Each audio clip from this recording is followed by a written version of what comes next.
Welcome to our channel. If you want to request a free trial from a service representative, follow these step-by-step instructions to maximize your chances of getting complimentary access.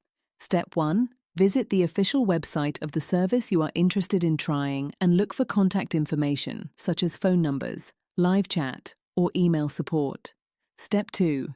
Contact customer service through your preferred method during business hours when representatives are most available. Step 3. Politely explain that you are interested in their service but would like to try it before committing to a paid subscription. Step 4. Mention that you noticed they offer or have offered free trials and ask if one is currently available for new customers.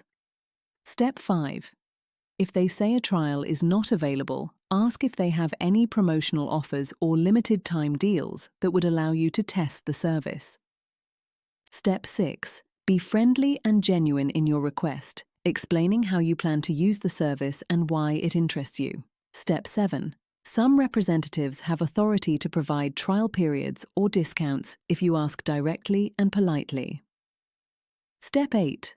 If one representative cannot help, try contacting support again at a different time or through a different channel. Step 9.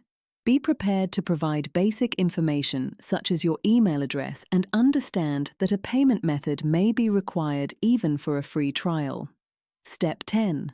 Always confirm the trial terms, including duration, and whether it will auto-renew before agreeing. Don't forget to like this video and subscribe to our channel.